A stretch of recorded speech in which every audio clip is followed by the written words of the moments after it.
John Wyndham's The Day of the Triffids is one of those rare books that feels as relevant today as it did when it was first published in 1951. At its core, it's a post-apocalyptic tale that asks unsettling questions about humanity's ability to survive when everything familiar collapses. Set in a world where most people have been blinded by a strange cosmic event, it taps into fears that many of us can still relate to. Fears about our fragility, our dependence on technology, and the thin line between order and chaos. The story follows Bill Mason, a man spared from blindness because he was in the hospital recovering from an eye injury. He wakes up to a world radically changed overnight. Now, there are two dangers. The immediate one from the Triffids, carnivorous plants that are suddenly free to roam and hunt, and the larger, more existential threat posed by the breakdown of society. The Triffids are a slow-moving but deadly force, a reminder that nature, when underestimated, can turn against us. What makes The Day of the Triffids stand out is that Wyndham doesn't just focus on the disaster itself. He digs deeper into the human psyche, exploring how different people respond when civilization crumbles. Some characters become opportunists, while others cling to a sense of moral duty. There's real tension between individual survival and the need to rebuild something resembling a community. The novel questions the idea of leadership in a crisis, making you think about what decisions would really be right in a world without laws.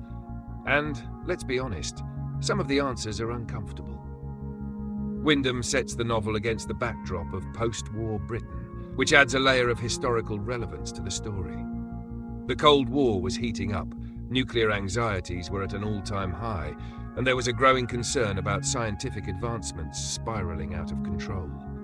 The Triffids themselves can be seen as a symbol of this, the unintended consequences of tampering with nature, perhaps even the dangers of genetic modification, though Wyndham was ahead of his time in imagining that particular risk.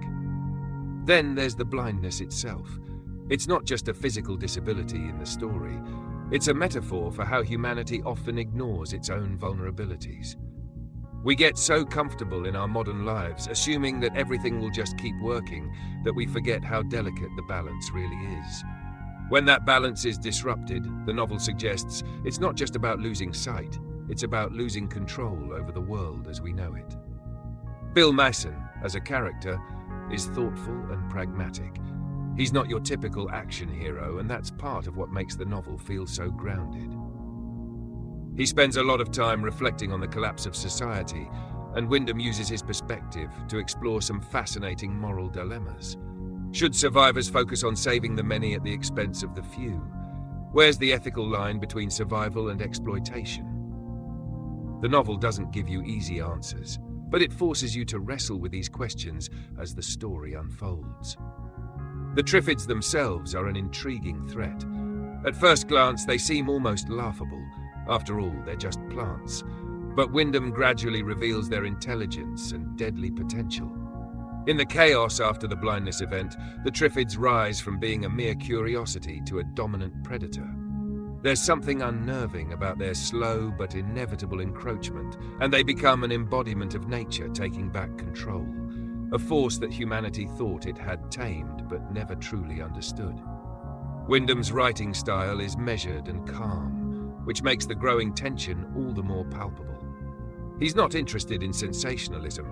Instead, he focuses on the psychological toll of survival, on how people react when stripped of the conveniences of modern life. There's a subtle atmosphere of suspense throughout the book, a sense that things are always on the verge of getting worse, even in moments of relative calm. What's especially interesting about The Day of the Triffids is how it compares to other post-apocalyptic stories of its time.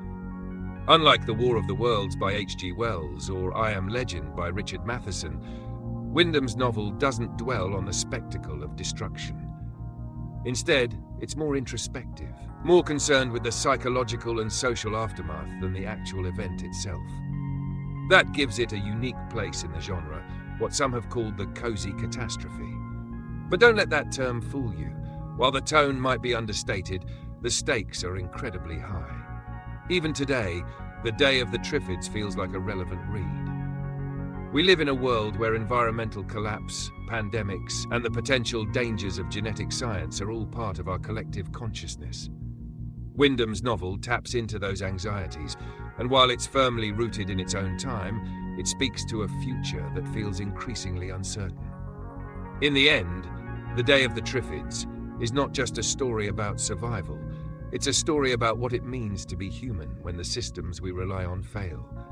It's about the delicate balance between civilization and chaos, and the realization that nature doesn't care about our sense of control. Wyndham shows us that it's not always the fastest, loudest threat that brings us down. Sometimes it's the quiet, creeping danger that we fail to take seriously until it's too late. For anyone who hasn't read this classic yet, it's well worth the time. It's not just a thrilling piece of science fiction, but also a thought-provoking meditation on human nature. And with that, go ahead and fill your boots with The Day of the Triffids. You won't regret it.